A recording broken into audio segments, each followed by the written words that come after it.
I'm very happy to welcome you to this morning's second annual Miami Valley Climate Change Seminar. This year's seminar, a follow-up from last year's overview of science, has a more focused presentation on the issue of climate and environmental justice. And let's see. Oh, down here. And we are honored and very pleased to be hearing today with our keynote speaker, Ms. Jacqueline Patterson from the National Association for the Advancement of Colored People, and who is the Senior Director of Environmental and Climate Justice Program. And we'll be introducing her in greater detail later. I also want to share with you the rest of today's program before we get started with Ms. Patterson's presentation. This is our agenda for the afternoon. Beginning at 1 p.m., we have a presentation from MVRPC's Equity Initiative Manager, Carlton Ely, who will be talking about involving equity into any planning process with his Drive Equity Now presentation. And at 2 p.m., we will have the En-ROADS Climate Solutions Simulation Program, facilitated by Karen Jeffers-Tracy and Steve Schlater, both En-ROADS trained facilitators. We're looking forward to both of those presentations in the afternoon. A couple of Zoom program logistics. I'll be monitoring the Zoom in the background the whole time, but I would like to ask you all to please mute your microphones. And if you are joining us on your telephone, please use *6 to mute yourself within the Zoom environment, not just your phone's control. So that's *6 to mute and *6 also to unmute. Please feel welcome to share your questions in the chat feature, and we'll address all the questions at the end of the presentation. And finally, this is your notice that this session is going to be recorded, and I will get that started soon. And while I'm doing that, I will turn this over to Carlton Ely to introduce this morning's speaker. Carlton, good morning.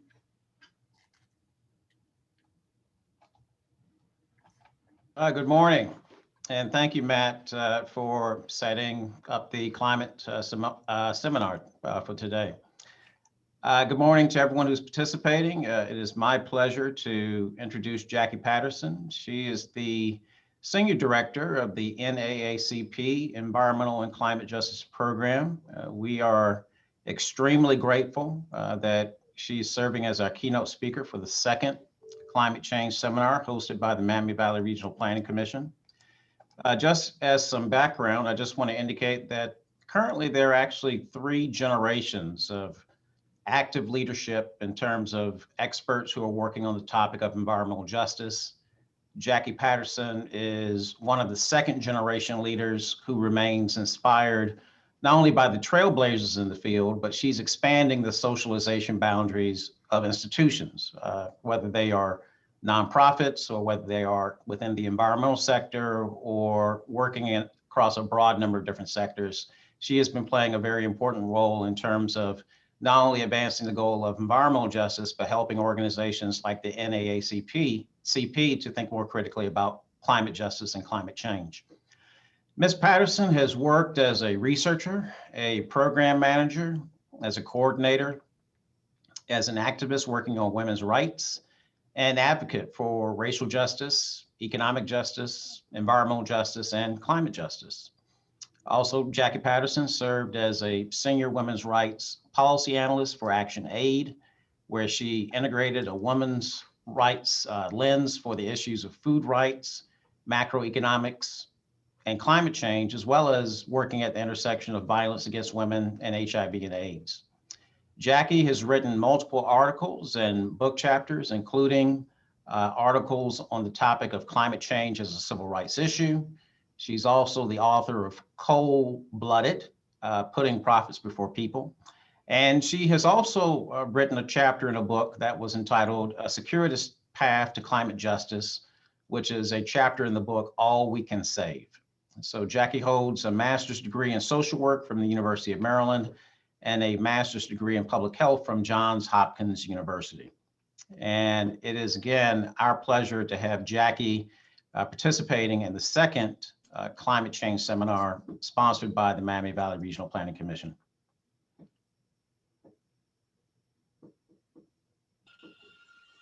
Thank you. So do I, okay, good.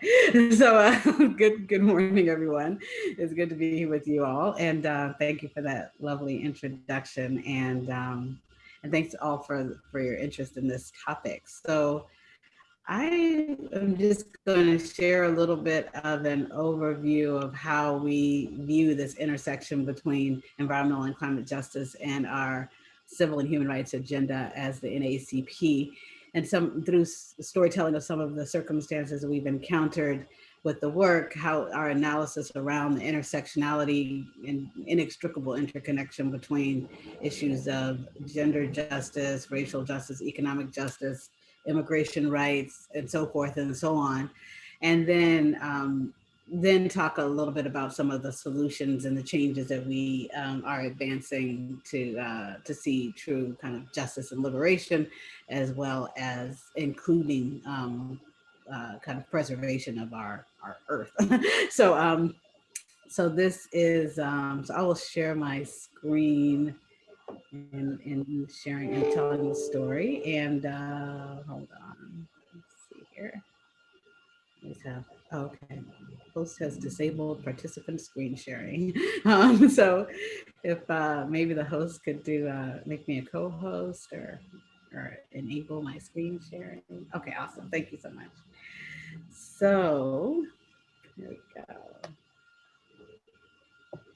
All right. So I'll be talking about, as I said, from a systems perspective, the system and fueling that's fueling the inequities, and really kind of touch on the solutions. And so first off, I actually need to switch screens, I think, in order to show you this, but I'll give you a little bit of a background. This Baytown, Texas, as you know, Texas is definitely a place that we're discussing a lot now with the situation. And this video was produced back in 2016, and I will talk a little bit more about how timeless and the themes that they're talking about are. But this community is in the crosshairs of being in a petrochemical corridor, and also in an area that is right on the Gulf. So, and also in the crosshairs of all of the disasters, particularly the hurricanes that come up through the Gulf. So let me stop share so you can look at this other screen. And here we go.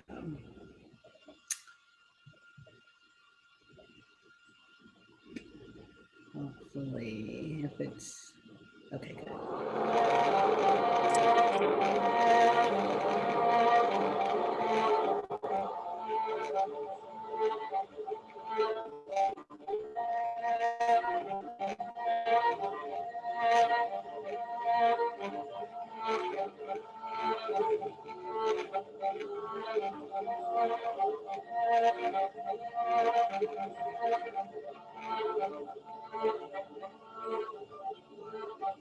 The city of Baytown is made of old money, lower to middle class families, and pollution.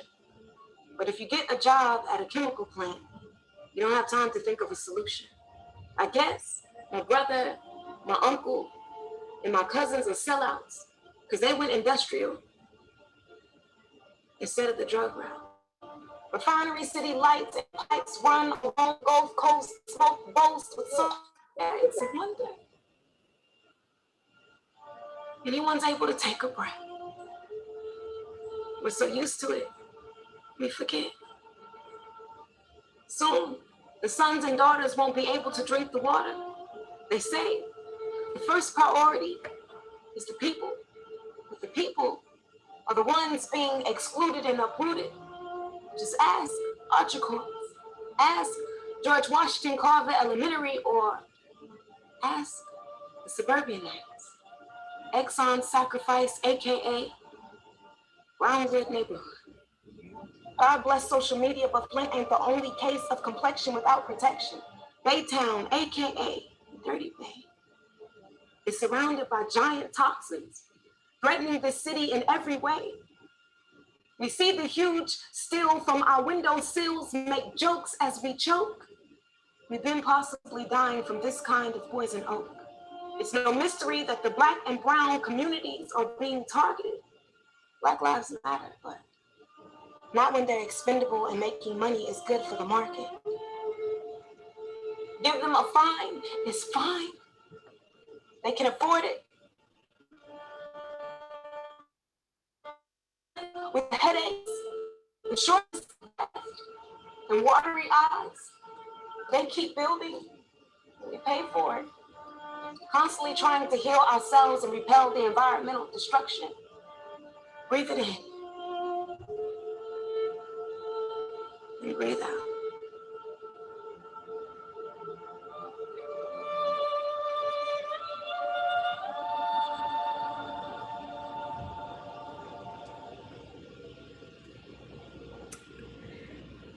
So that story always, one of the principles we have in the work that we do is what we call the Jimenez principles of democratic organizing. One of the principles is letting people speak for themselves. And so I really wanted to kind of, even though I'll be telling other people's stories throughout, I wanted to start with people telling their own stories in their own voice. As much as you try to do respect and justice to people's circumstances, and they gift you with their stories, I want to make sure that we start with people really just, as I say, telling their own story. And as you see, even at the hyper local level, people are drawing those systemic connections in terms of what's actually driving the injustices that they're facing. So, so I will continue on. Oops, okay, So when we have this kind of notion of the beloved community, as was coined, a phrase that was coined by Reverend Dr. Martin Luther King, this idea of a beloved community is one that is shared by many conceptually, but not in reality by too many. And so when we talk about kind of access to the commons, we think about access to these basic things: clean air, clean water, uncontaminated land, food, and so forth. All of these things that, again, many people can take for granted, but too many also in no way cannot take for granted to have access at all, much less access to quality in these various areas. And so we know some of the historical underpinning in the United States in terms of our society, starting before even the image of the Middle Passage, is the way that this country of the United States was founded in terms of the exploitation and extraction of the communities that were formerly inhabited by indigenous folks. So the driving of people from their land, the murder of people, and the appropriation and occupation of the lands that were formerly held by indigenous people who weren't. And similarly with when we start with the slave trade in terms of the history of African Americans here, it was started with this extraction and objectification of people who were put in hulls of ships as cargo, not in the areas where people were meant to reside, but in areas where things were meant to reside.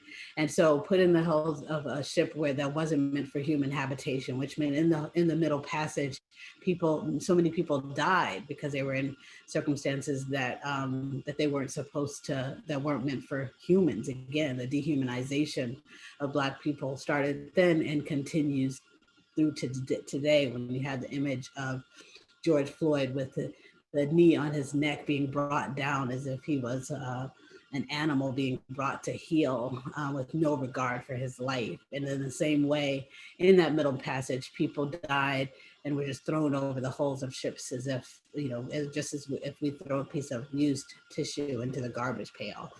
And so then we had similarly the reckless extraction of natural resources in terms of whether it's the oil and gas industry or otherwise. And then we have the kind of institutionalization of these practices through policies around finance, manufacturing, trade, and labor, and so forth, and so with a kind of concentration of wealth and power amongst corporations and the wealthy few who are benefiting from those corporate practices. So we have this, again, commoditization and focus on kind of the inclusion of wealth and power. So this quote from Martin Luther King really sums it up. I never intend to adjust myself to economic conditions that will take necessities from the many to give luxuries to the few.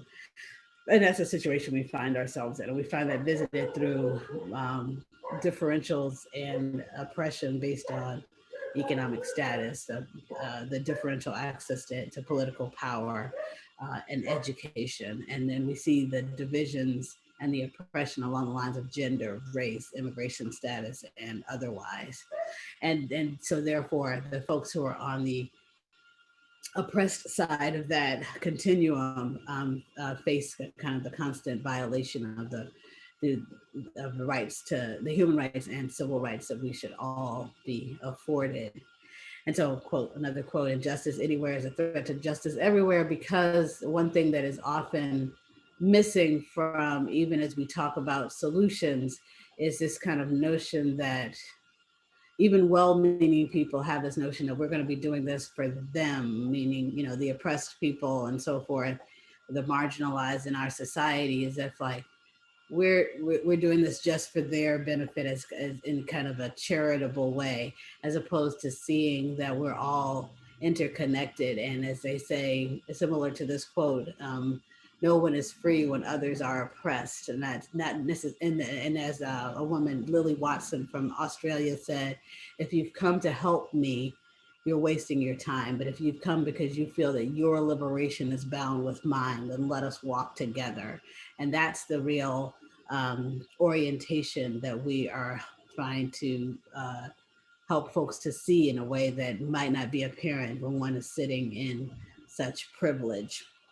So when we talk about the systemic underpinnings of injustice, just looking at the Flint water crisis as an example, where it was corporations that were operating unfettered with unregulated pollution that they were emitting that got into the waterways and made it this kind of toxic soup. And that underregulation then led to, allowed the corporations to operate and flourish until it became more economically viable for them to operate overseas with the globalization and manufacturing overseas. And so for them, Flint wore out its usefulness for them, because it was more beneficial for them to operate elsewhere. And hello, sorry, yeah. I'll be working here for a bit. Okay, thanks. Sorry about that. My door's open. So similar to some circumstances we see in too many communities, there is the use of the community when it's useful, and then the discarding of and lack of real caring for the community. The community was just a place to operate and make money. But once the community wasn't useful in that term, in that way, then it was discarded. And so the entire economic engine of Flint was kind of ripped away all in one fell swoop. So 85,000 jobs were taken in just a matter of years as these companies uprooted. And that disinvestment left Flint vulnerable to what was imposed in terms of the emergency financial manager law. And the financial manager then came in with only a goal of saving money for the community, for the municipality. And so therefore there was a switch to the Flint River, which again, because of money and the reckless pursuit of it was was polluted with impunity because there was no regulations to keep it from being so. And so the city council, the mayor were displaced, and this person made this decision that ended up causing the poisoning of 100,000 people, with impacts that we see to this day and will continue to see for the lifetime of the people who are poisoned. And so that situation was, was kind of one example of a larger dynamic where we see in terms of the commons, whether it's manufacturing of the things that people consider to be necessities in life, or it's the generation of energy, or it's so forth and so on. So there's the commons and who has access to the commons. And then there are the communities that are sacrificed as the commons and the excesses are produced. So whether we're talking about our energy systems, we waste 45% of the energy that's generated, according to the American Council of Energy Efficient Economy. And so we have these situations where this community, this Cesar Chavez High School in Houston, Texas, that oil refinery behind the school is one of 5 oil refineries within a 10-mile radius of that school. The BP oil drilling disaster, we all heard about the challenges there, and the communities that lost lives and lost livelihoods. To this day, the Gulf still hasn't returned to wellness, not only impacting the community, but impacting the ecosystem there in a way that still hasn't recovered. The coal mining, we know that 76,000 coal miners have died of black lung disease since 1968, while the National Mining Association that represents the companies that employ these miners have fought against the regulations that would have protected their own workers from coal mine dust. So 76,000 people have paid the price, and their communities continue to suffer as a result. We have mountaintop removal, where the blasting the tops off of mountains, not only destroying kind of beautiful vistas, but also creating blasts of such power that it actually is just impacts the foundations of the homes and the community surrounding these operations. The dust goes into the air and has caused health impact for community members, and the dust from it goes down into waterways and has killed off species of fish, and so forth and so on. Then on the other end of the coal continuum is the combustion, in terms of coal burning to create energy. And we know that the community surrounding it are exposed to, whether it's mercury, arsenic, lead, sulfur dioxide, nitrogen oxide. And we also know that there's both a race and a income component to who is exposed, with 78% of African Americans living within 30 miles of a coal-fired power plant, with African American 71% of African Americans living in counties in violation of air pollution standards, and with an African American family being more likely to live next to a toxic facility, African American family making $50,000 being more likely to live next to a toxic facility than a white American family making $15,000. We see that even above income, that race is the number one factor in terms of placement of these toxic facilities. And so on the other side of the continuum, in terms of coal ash that's generated, that we have that is grossly underregulated as well. So we have coal ash spills that have again gotten into waterways and killed off whole species of fish. And some of the coal ash, one of the Tennessee Valley coal ash spill was so powerful, it actually destroyed several homes that were near the where the coal ash spill happened. All this is happening in the context of the very communities that are more likely to have these facilities for energy production in their backyard, causing harm to human health and otherwise, are also more likely to have their electricity shut off for non-payment. So we put out this report, Lights Out in the Cold, Reforming Utility Shutoff Policies as if Human Rights Matter, to really call out the fact that people were paying the price of poverty with their very lives, whether they were burning down their houses with candles when their electricity was shut off, burning down their houses with space heaters when their oil and gas was shut off, or they were, in the case of one gentleman who brought his, who was a single father of 5 children, brought his generator into his house because he lived in Detroit and was fearful that it would get stolen, and the entire family died in the night from carbon monoxide poisoning. Or it's a child who came into the trauma-informed care because he tried to commit suicide because his parents, his mom, when their oil and gas was shut off, put the space heater in his room because she wanted her baby to be warm. And he blamed himself when the entire house burned down because of that. And these heartbreaking stories are what brought us to the point where we said, yeah, no more. We have to declare a moratorium and advance policies to that end. And so this is a story that came out after we even wrote the report, where this woman was having a hard time paying her bill. Her son actually found out and paid off her bill, paid $200, paid it off. But 2 days later, the system hadn't caught up with the payment that he had made, and they shut off her electricity, and she died as a result. It was in the dead of a heat wave, and she was dependent on her respirator to breathe, and literally paid the price of poverty with her life. In this land of plenty, where we have the CEOs of these companies on average making $9.8 million a year, it is utterly unjust to have people being cut off and dying as a result of not being able to pay a couple of $60 bills.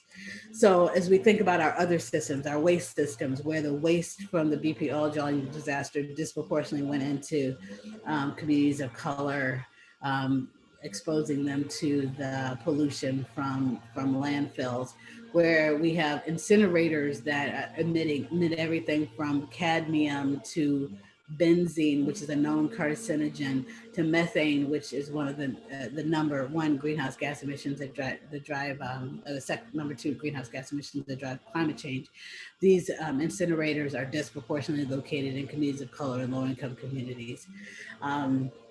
Our food systems, we have these barbaric commercial confined animal feeding operations which are barbaric to the animals, but also which emit pollution that is harming the well-being of the communities that are surrounding them. We have companies, big ag companies, that are generating seeds that go against the very laws of nature in terms of single cycle seeds, where the beauty of seeds, the beauty of the abundance of the way the earth was designed, was that seeds are regenerative in design.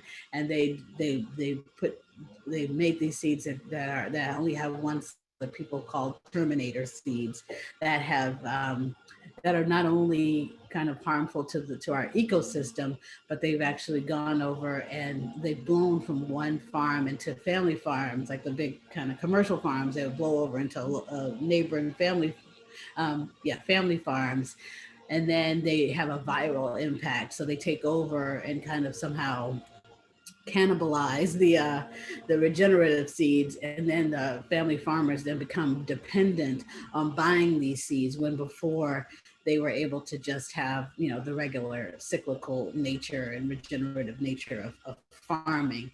And so therefore we have folks like Vandana Shiva, who has particularly lifted up this issue of farmer suicide as a result of this challenge. Our water systems. So whereas we have kind of the 3 strikes rules for people, or we have a situation with the grandmother who literally paid the price of not being able to pay her bills with her life.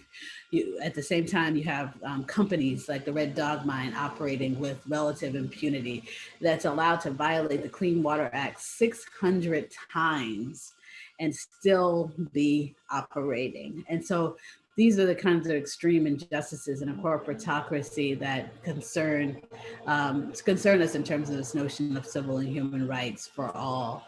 And so when you have this type of pollution to the water and pollution of the water with impunity, and then you have people having their water shut off for non-payment after a couple of missed payments, again, paying the price of poverty with with the threat to life and well-being, as the indigenous communities talk about water being life, and it is true. We know that just, we need water to survive from day to day, and certainly in the context of COVID-19, where hygiene is so important, it becomes all the more critical.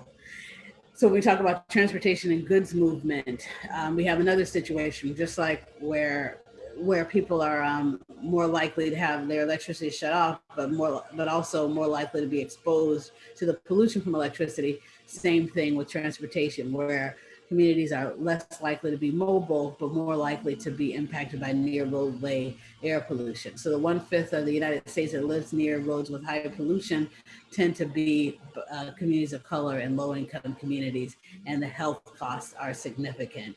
Similarly, with shipping channels, tends to be communities of color and low-income communities that are living near the shipping channels, and again, are paying the health costs of living next to these shipping channels.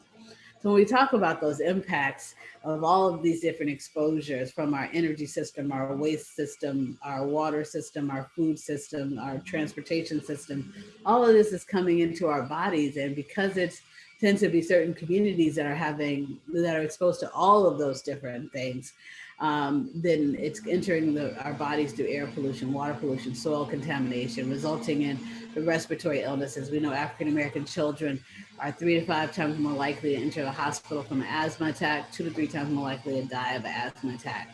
We know these cancer clusters are proliferate in these areas where various industries are operating. We know that nerve damage is tied to exposure to mercury, which is coming out of several of these smokestacks and pipes and so forth. And so forth and so on. Just too many examples.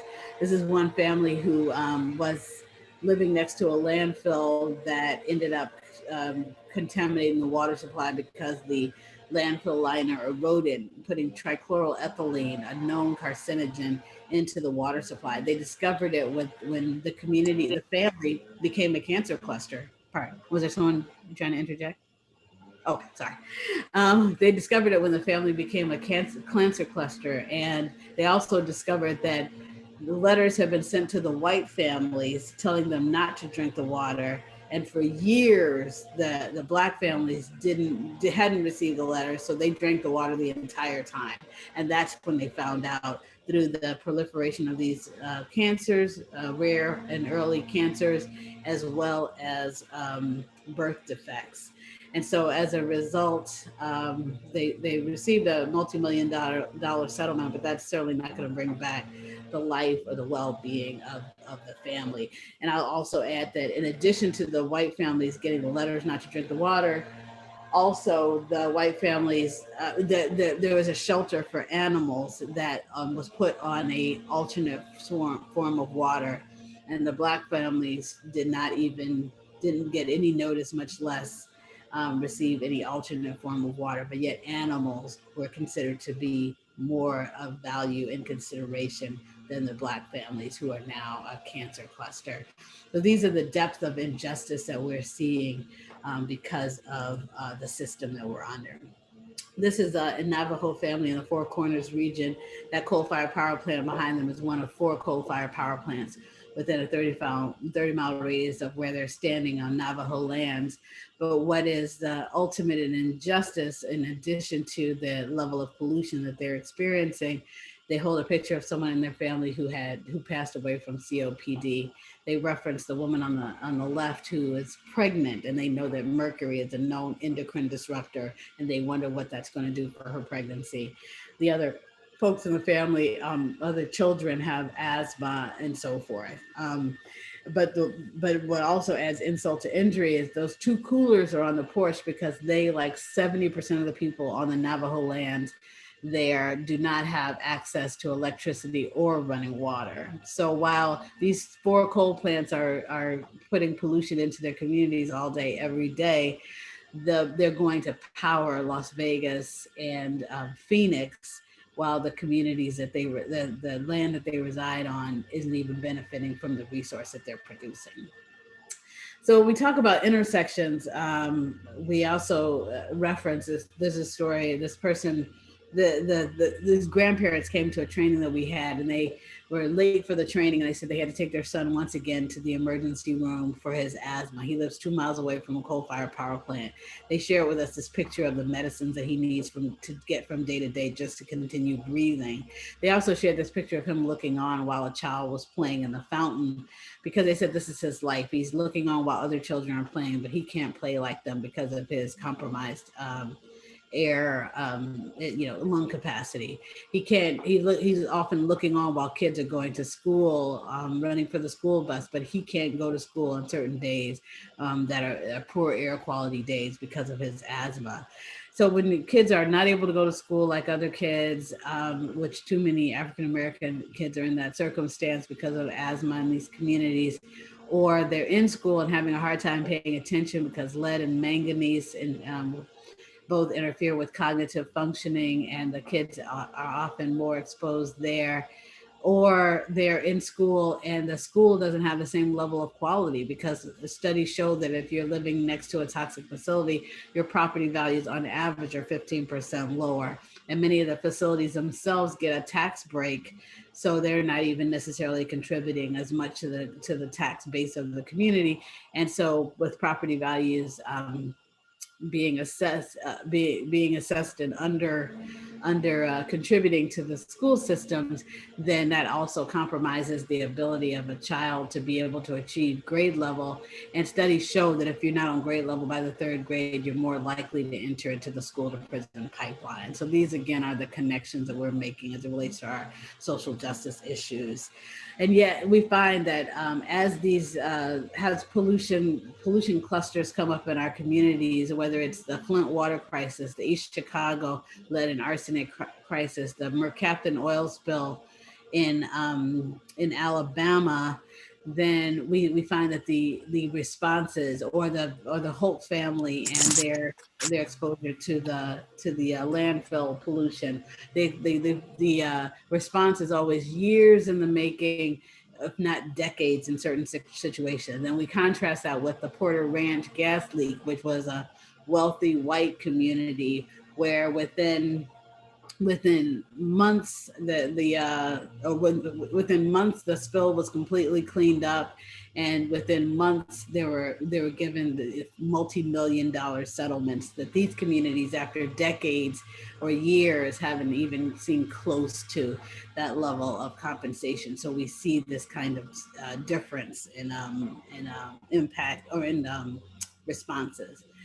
So as we talk about climate impacts, that's the other side of this continuum from exposure to impact. So whether it's the shifts in agricultural yields, where communities already of color and low-income communities are less likely to have access to healthy and nutritious foods. So more likely to get foods from a corner store than from a supermarket, much less a farmer's market, which means that not only are we missing the nutrients that come from, the vitamins, the minerals, the antioxidants and so forth that come from fresh, healthy, nutritious foods, but also the presence of the bad things in our food. So sugar, you're getting food from these packaged processed goods. They're high in sugars, they're high in preservatives, they're high in sodium, all of the things that are creating the negative health conditions and exacerbating existing bad health conditions.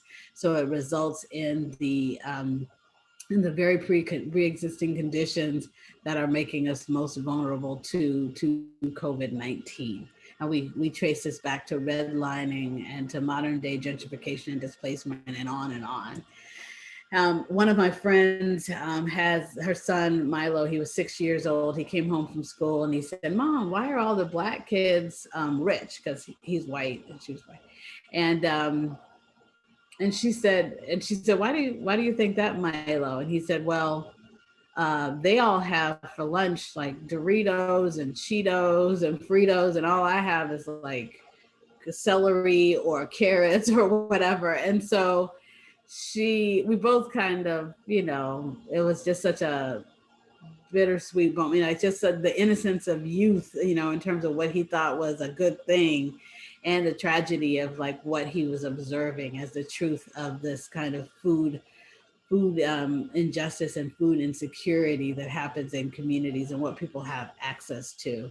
And then you just wonder, like, what is the future of those classmates in terms of their longevity and quality of life? Are they going to be the folks that we know that are have amputations because of diabetes, or the people who are more vulnerable to the subsequent pandemics, even after COVID-19, and so on and so on. So as we think about other impacts like disasters, we know that poor housing stock or lack of infrastructure, as we found with levees not protecting communities in the same way, the fact that communities of color, low-income communities are more likely to reside in floodplains, even though the disasters themselves don't discriminate, the impact on our communities is definitely there's a differential there. So I know I want to make sure there's time for Q&A, and we're at 10:42. So I'm going to kind of breeze through the rest of these. So the intersection of the presence of toxic facilities and these disasters also cause a combined challenge for communities. The fact that what I referenced before in terms of low mobility means that more people die in disasters because they can't escape the situation.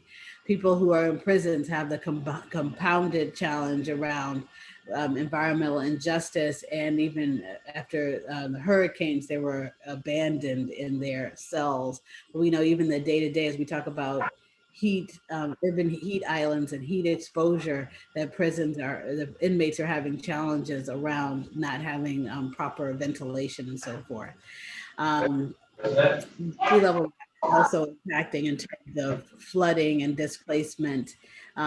We also know that even in the responses, there's inequities, whether it's national inequities, prisoners being engaged as prison labor, some communities being able to bounce back while others are still in need. I'm not going to go through that example. We also know that we have this situation of this living while Black phenomenon, where a Yale student fell asleep in the common room and had the police called on her.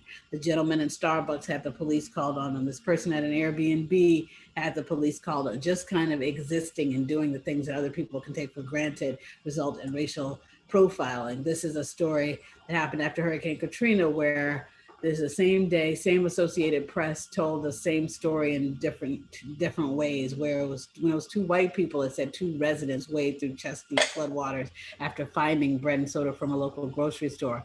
So when they're white, they're seen as just surviving and doing what they needed to do to kind of get through. But when it was an African-American male, it was a young man walks through chest-deep floodwaters after looting a grocery store in New Orleans. So a very different characterization. And that kind of characterization or profiling is what leads to criminalization, and then what leads to what happened to the folks on the Danziger Bridge, who also had the police called on them just for going back into town to look for food or relatives. And they ended up being shot, unarmed group of families shot in cold blood by these police and died as a result. Two groups of families and friends, all of them African-American, crossing the bridge in search of food and relatives. Officers rushed to the scene in a budget rental truck, responding to a distress call, and opened fire with shotguns and AK-47s to the folks. And literally they're diving and running for cover, and they were just slaughtered just because people thought because they were Black, that was suspicious. So this is why you see the calls for Black Lives to Matter. This is why we even now, 400 plus years after the transatlantic slave trade, the humanity is still very much in question. So gender justice is another intersection I would have talked about, but I want to kind of, again, get us to Q&A.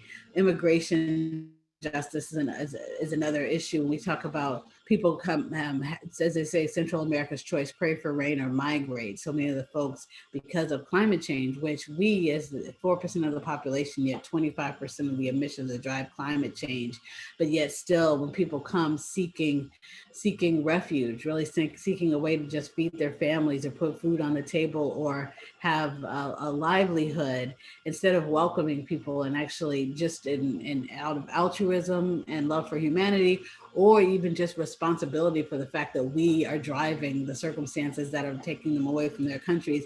Instead, we incarcerate and put people in cages. And so, it's a quote from Warsan Shire, a Kenyan-born Somali poet: "You have to understand that no one puts their children in a boat unless the water is safer than the land."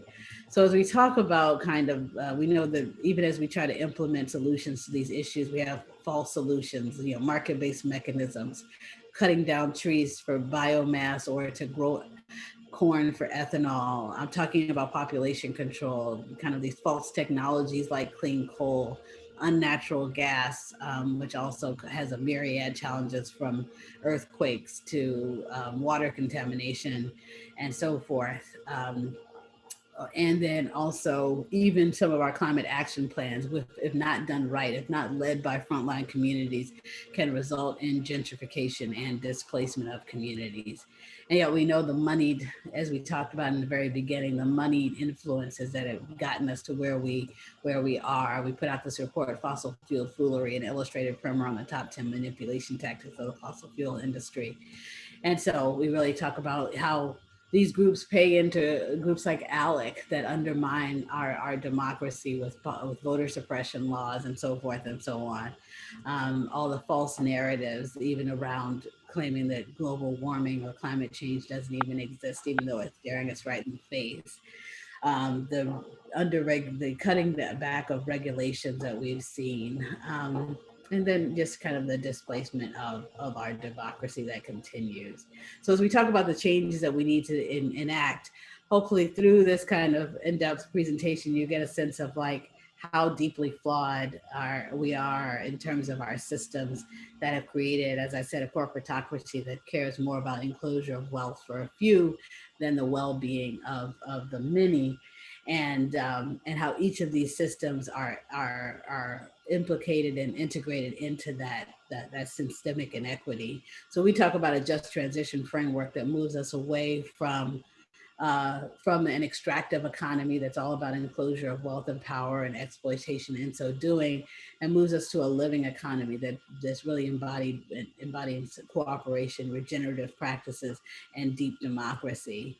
And so we're working on advancing true democracy as part of what overturning Citizens United, making sure that people are participating from, voting across, up and down the ballot, as well as participating in zoning board meetings and EPA hearings and Public Utilities Commission's meetings, and so forth, making sure that people in elected office are truly representative of the people that they're supposed to be serving.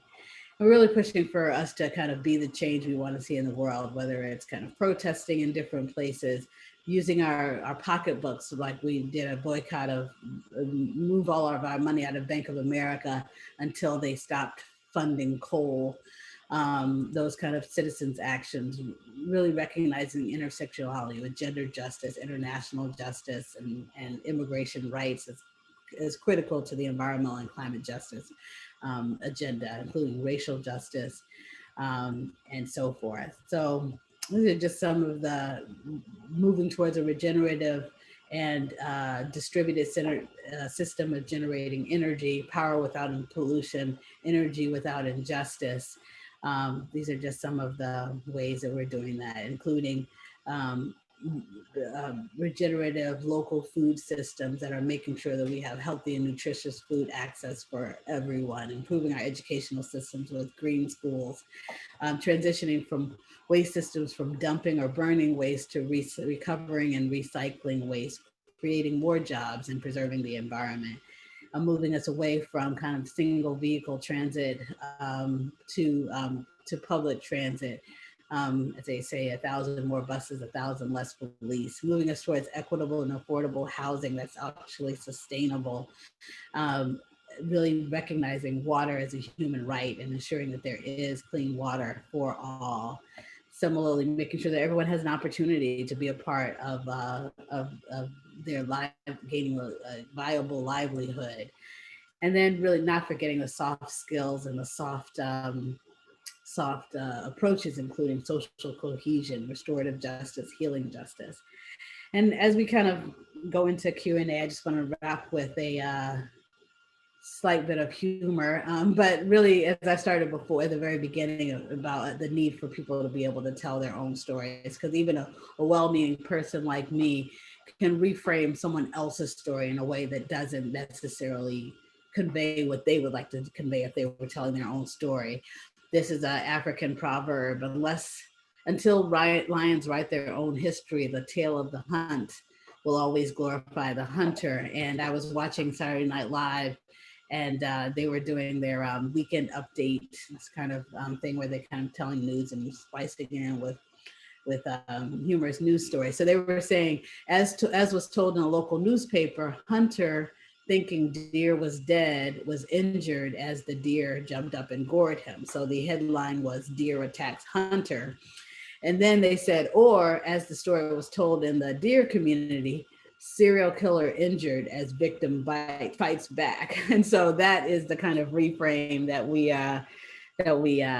keep in mind, and the power of perspective and the power of people telling their own story. So with like 50 slides left, I will stop there so that we can really chat.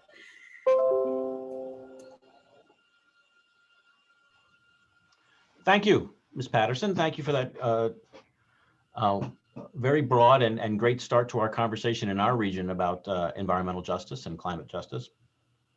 I wonder, I'll look in the chat. One of the questions was a link to that video, and someone already has provided that. So thank you, Ben McCall, for finding it and doing that for us. There was also a request for your slides. I don't know if that's a slide set that you're willing to share. You can send it to me and I can make that available to others that way. Sure. I was wondering if you would please share with us some of the work of your program for amplifying the voices of frontline communities. Sure. Share more about it. Okay, yeah, definitely. Yeah, so the work around amplifying voices is everything from helping folks to, we provide kind of a rubric as people are increasingly, we're helping folks to identify what where the tables are that they might want to sit at, whether it's a climate action planning table, a disaster planning group, or participating in the integrated resource plan for energy, like all the different tables that they might want to sit at. And then we help them to vision what they want out of those tables, so that when they go, they're not it's not performative, where people will say, oh, we made this plan and NAACP was at the table. If the person has never said anything at any of the meetings, it's not necessarily, it's certainly not meaningful engagement. So we work with folks to identify the tables, then we work with folks to identify what they want from the tables. And then we work with folks to kind of put together a rubric of questions and recommendations that they want to advance, and so how to actually effectively and influentially engage at these different tables. So that's part of what we do to make sure that we're amplifying voices. The people are recognizing where those strategic places are to lift their voices and how to do that. Certainly also, with whether it's media work that we do with folks in terms of writing op-eds or, engaging around social media, that's another place where we're amplifying voices, really around to try to shift narrative. We do creative things to try to engage various voices, like we have our Don't Believe the Fossil Fuel Hype video contest to get folks to create video shorts that we then kind of integrate into the work that we do. So we have kind of a number of creative, fun, and really substantive and serious ways that we engage different folks in amplifying their voices. Thank you. Mm-hmm.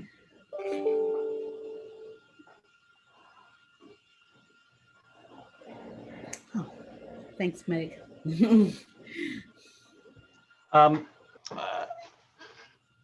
I heard another presentation of yours where you talked about some of your work or your organization's work regarding model policies and model legislation at all levels of government, local up to federal. Can you share something about that as well? Yeah, sure. So we're about to take that to a new level when we're launching what we're calling BALEC. So everybody knows ALEC, the American Legislative Exchange Council. So BALEC is the Black American Legislative Equity Council. And so we have our policy platform, and we're creating a repository of model policies, federal policies, state policies, local policies, municipal, including municipal policies, even like both ordinances, resolutions, ballot measures, and even down to model building codes, because we have an initiative called Centering Equity in the Sustainable Building Sector, just so that, again, when our folks are sitting at the tables, or when a policymaker challenges folks to say, okay, yeah, that sounds all good in theory, but what does that look like in terms of legislation? People have something to be able to present. Up until now, it's been responsive to. So we have, like, for example, right now, there's a state that's asking us to help them to put together anti-fracking legislation. We have a request. We fulfilled a request last year from Nashville, Tennessee, that wanted us to help them to put together legislation on a local ordinance that would help them with post-disaster gentrification after the tornadoes that they had. So we're constantly, we put together, they used our principles of environmental and climate justice to form the Portland Clean Energy Fund local ordinance, which has been so successful. So we're always helping folks with, kind of responsibly. And now with BALEC, we'll be proactively providing a repository of options for people. Thank you for asking. That sounds like a tremendous effort. Yeah. I'm going to invite any of our participants who want to unmute themselves and ask a question to please go ahead, or to put it into the chat if you prefer that.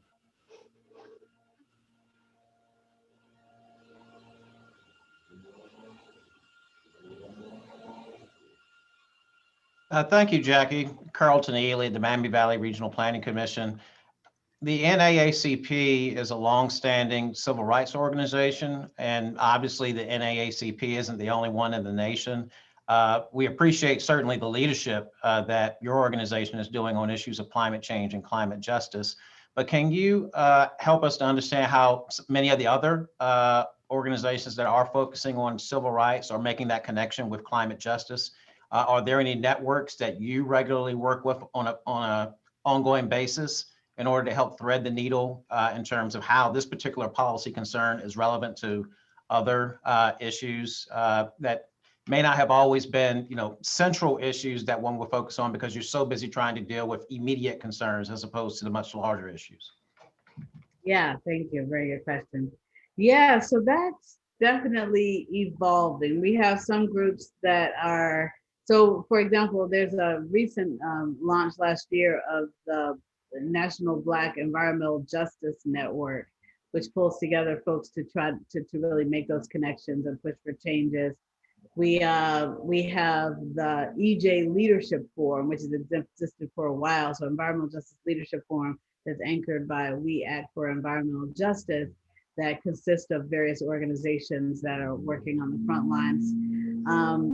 The Leadership Council on Civil Rights, which is trying to grow its work around environmental and climate justice. And so hopefully we'll see more in terms of that real civil rights connection. I think the NAN, the National Action Network, is working at the local level around some of these issues. I know there's a person, Luana Getz in Florida, who's been working on some of these issues.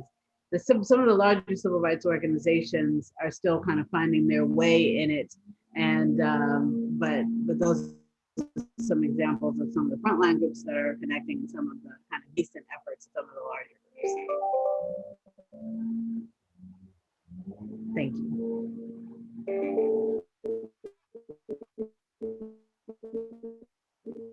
Okay, we have a question here from Mark. What are any specific climate and justice scenarios or issues here in the Southwest Ohio area? Is that's where we're sitting here in Dayton, but perhaps for the Midwest or.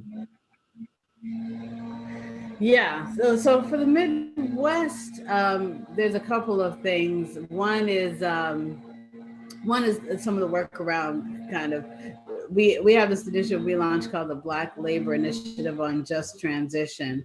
And it's recognizing that there are folks who are in some of the areas where fossil fuel infrastructure like coal plants and so forth exist. And we know that when we did our cold-blooded report, that Ohio was one of the places where it had the most plants that ranked a D or F in our cold-blooded report in terms of the level of emissions and the number of people who were impacted by them. And so we started this Black Labor Initiative to say, okay, we need to transition from some of these polluting industries, and we recognize that some of the communities that host them have an economic dependence on what those plants bring in terms of taxes, in terms of jobs, and so forth. So how do we have a conversation where we're really engaging, not kind of having this transition be something that happens to communities, but that communities are part of and leading the transformation. And so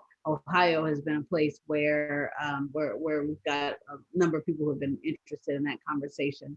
I don't know where in Ohio Steubenville is, if it's in the region that you were referencing, but that was one of the areas where we really talked about kind of that dependence and what ways we need to mitigate the impacts of that shift. We also have, actually specifically in Dayton, I just got an email today or yesterday about a initiative that's being launched by the Dayton NAACP around that includes what we call a Power Up Employment Project, which is training formerly incarcerated persons on energy efficiency retrofits as well, and weatherization as well as solar installations. And so they're starting that project in Dayton along with some other sustainability efforts.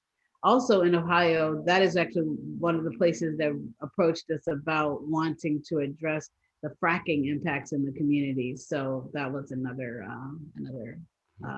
initiative that's specifically going on there. Yeah. So the just transition is as much an issue here as anywhere. Yeah, absolutely. Thank you for that. So I have let's see. We're getting lots of questions when my screen is scrolling here. What is the best way for we here in the Miami Valley region perhaps to get involved with the amplifying voices process? For instance, we'd like to broaden input into a climate emergency declaration initiative. Yeah.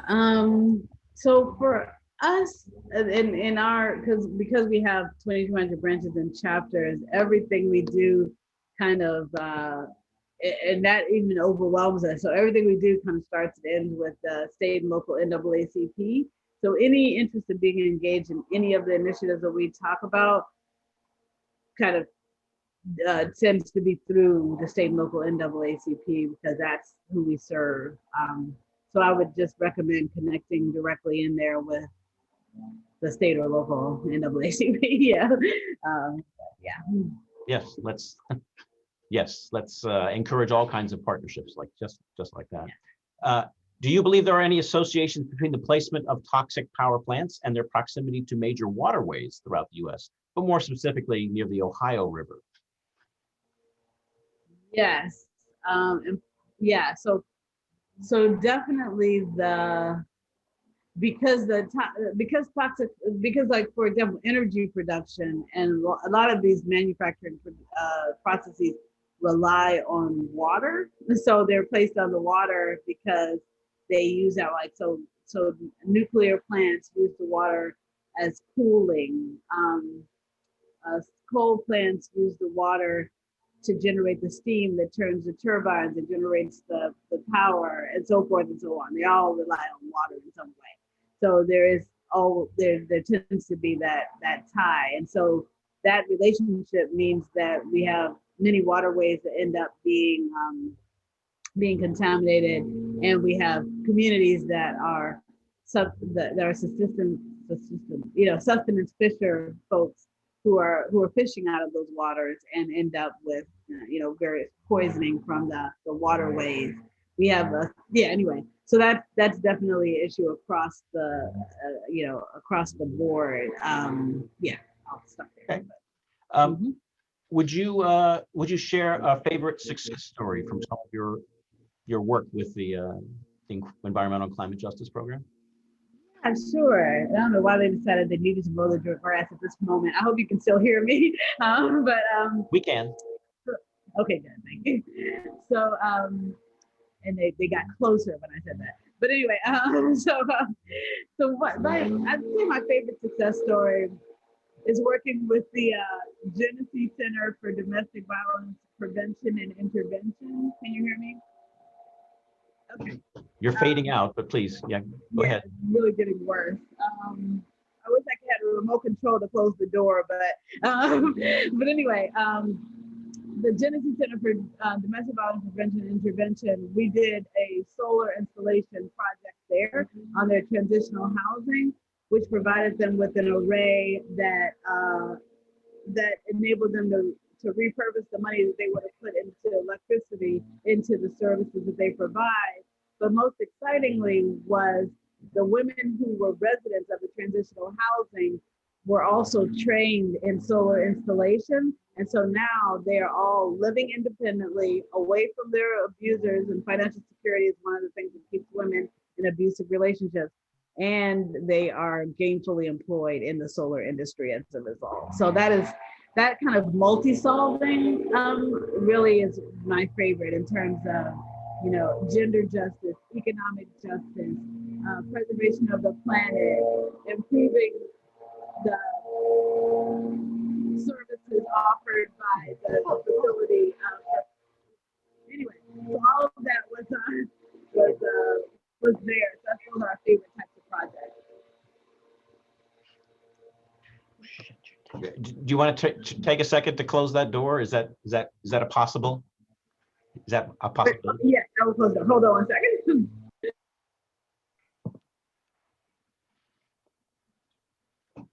Again, your questions are welcome in the chat. We've got a couple more that we can go to when Ms. Patterson returned. There she is. Sorry about that. That's not a problem. Your thoughts on how best to ensure that the benefits from solar energy developments are shared within the African American community? Yeah, so we have a solar equity initiative that seeks to do that very thing. And it includes everything from pushing for policies that will benefit communities, policies like community solar that allow people to create local microgrids so that people don't have to afford a solar array as an individual, but there's a collective purchase of solar in that sense.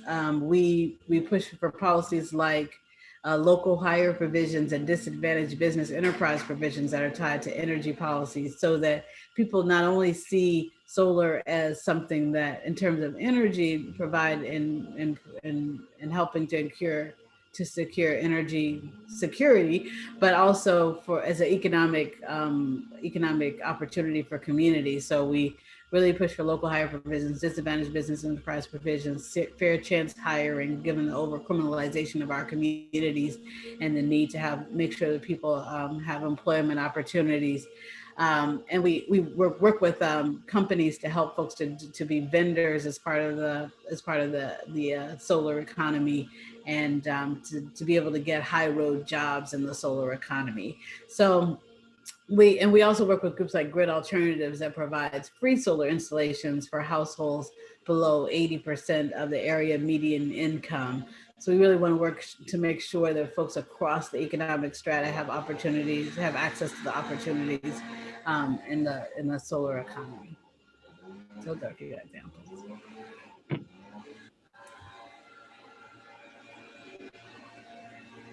Again, you're welcome to unmute yourselves to ask a question or to add a question in the chat.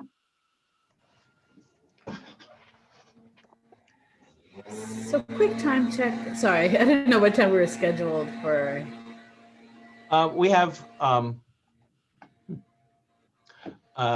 we're scheduled to no later than 11:30, but we do not need to use all of this time if necessary.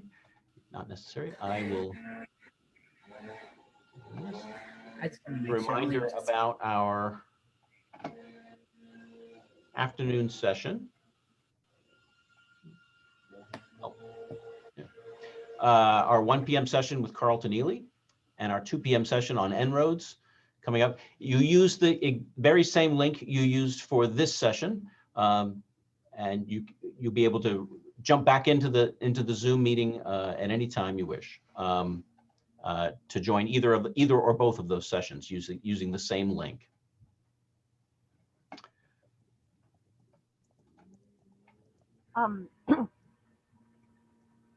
Hello. Yes, go ahead, Karen. Hi, I'm Ms. Patterson. Thank you so much for your presentation. It was very impactful. The examples that you provided just made me cringe and then made me cry. And I just felt like you put it together really well. And Thank you. yeah, you did. It was very strong. I'm glad it's recorded because I want to use it in my grandchild's curriculum. She's in 6th grade. So I'll be able to watch it with her again and stop it and discuss at various points. So I just thank you for putting that together and for the work that you do. It's really, really important. Thank you. No, I appreciate that deeply. And we are working actually we have an teaching environmental justice in the classroom resource guide that we put together so that people can talk about these things with younger folks. I have done a number of presentations with younger people, and you're saying that makes me think that I should probably do another version of this that's specifically for younger people and put that online so that can be recorded and shared as well, because yeah, it's so important. So thank you for that feedback and intent. So a couple additional questions have come in. Do you see progress in the traditional environmental organizations at incorporating equity concerns into their work? Thank you. Some progress. Some of that is driven by their funders who are now kind of pushing. Some of that is driven by a legitimate desire to integrate, and those that are driven by a legitimate desire to integrate tend to be more authentic and more successful, versus kind of some of the more performative approaches that we see. So I definitely see some progress for sure. Okay. Yes. An additional question here. What is the NAACP's take on the idea of the price of carbon, price on carbon? How could that approach be best paired with an equity strategy to advance environmental justice? Yeah, Carbon thank you. Yeah, so we are putting out a paper on the equity implications of carbon pricing. I just brought on, we wrote it last year and the year before. It took us a while to write it. And I just brought in a consultant to kind of finalize it and get it out the door. So we should be releasing that imminently. And we definitely have concerns about the whole range of carbon pricing initiatives, both kind of conceptually and practically. Conceptually, even just the notion that someone can in effect pay to pollute, and for us, it's literally the license to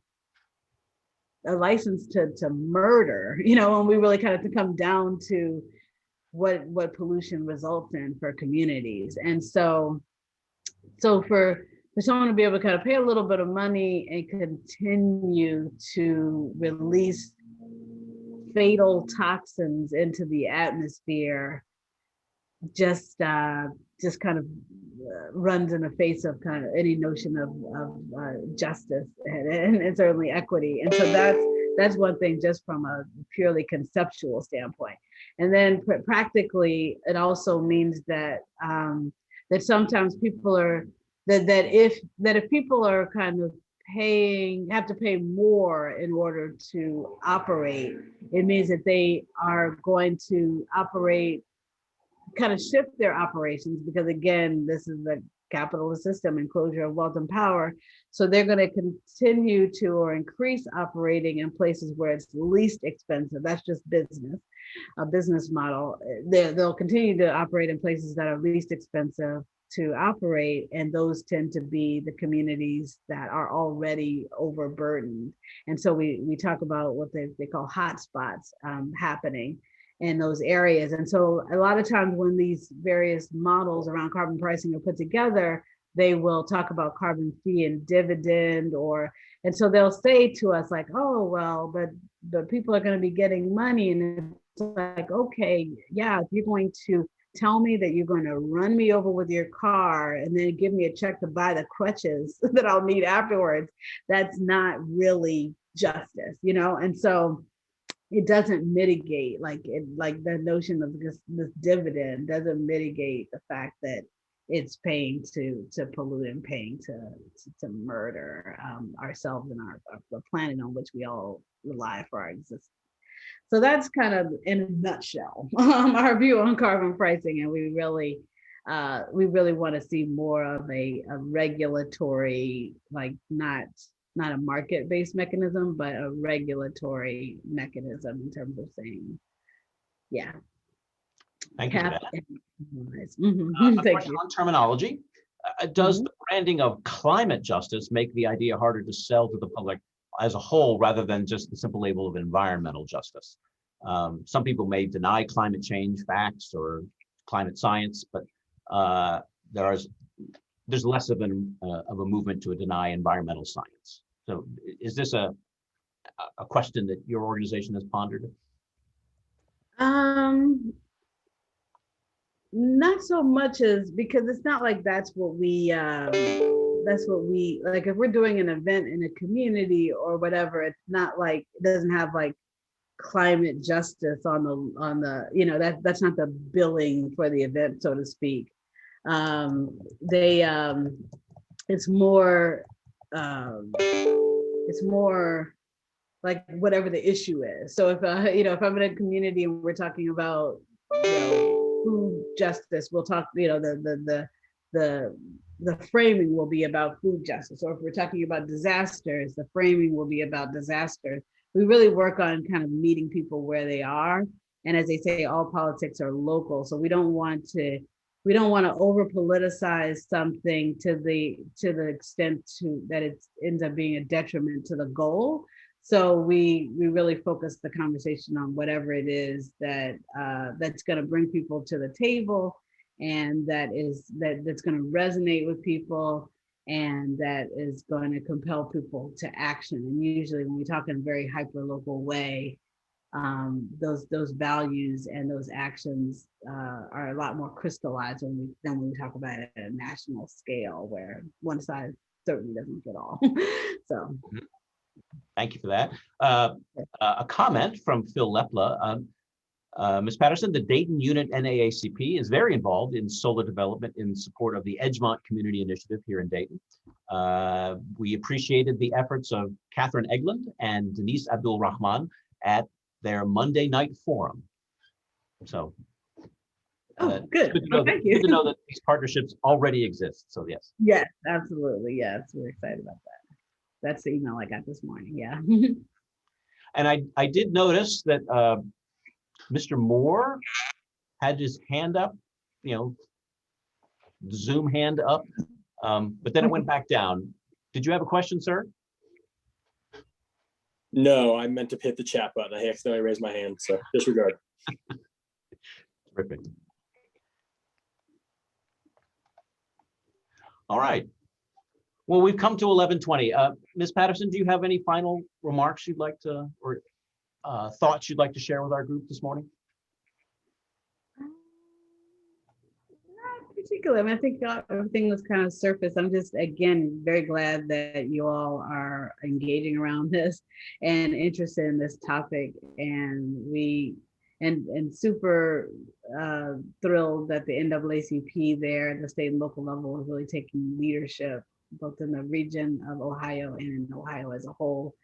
And we continue to build our capacity to support the state and local leadership. And so, and just glad to hear that you're connected with the efforts that the NAACP is engaging in there. So yeah, we remain here to serve. So thank you. Well, thank you for sharing so much of your time with us this morning. As I said that, 2 more questions popped into the chat, if you'll indulge me. How might a community help educate and reach out to those who may be experiencing climate injustice, but may be unaware of that? Yeah, so that's exactly why that goes back to my original thing around kind of the hyper local conversation. Like, so it's not for us to kind of go in and say you're experiencing climate injustice as much as it's for us to go in and kind of have a conversation about what people are experiencing and then talk about how to address what they're experiencing. And, you know, along the way, we engage in environmental education and help folks to see the context in which these experiences might be happening and the patterns and so forth to move folks towards understanding that it's in the context of climate change, but we aren't trying to like ram climate change down their throat because it's all about getting folks to the table and engage. And then we try to steer folks to understand the context of why these things are happening and why the system needs to change in a way that, that it's not kind of this this remote or discrete thing that's happening. It's part of a broader thing that's happening, you know. So we try to get folks along the line to understand that. But if we can even get them to acknowledge what's happening at the local level and take action on that at whatever level, that's progress over what was happening before. So that's the way we do it. Okay, and last one. Have you or others at NAACP been involved in conversations, local conversations related to managed retreat from flood zones?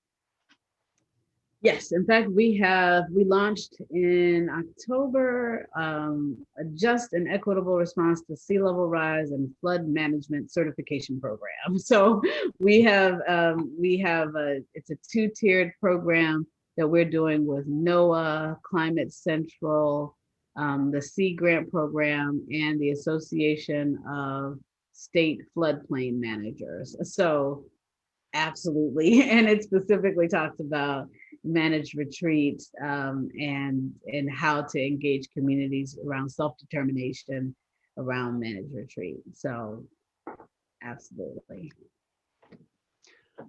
Well, again, Jacqueline Patterson, thank you very much for your generous donation of your time and sharing of your knowledge and experience and your perspective on environmental issues that I think are going to trigger many good conversations here in the Miami Valley. And I'm sure you're doing presentations like this on perhaps a regular basis. And I appreciate and am grateful for your sharing your time with us and all the other regions and metropolitan areas around the country. Sure, it's my pleasure. Thank you all for participating with us this morning for this climate change seminar from the Miami Valley Regional Planning Commission. Again, we invite you all, as many of you as wish and are able, to return to this Zoom call at 1 p.m. for Carlton Ely's presentation, Driving Equity Now, and also our En-ROADS Climate Solutions Simulation presentation at 2 o'clock. Until then, have a nice lunch break, and we hope to see you this afternoon. Thank you very much. Thank you. Bye.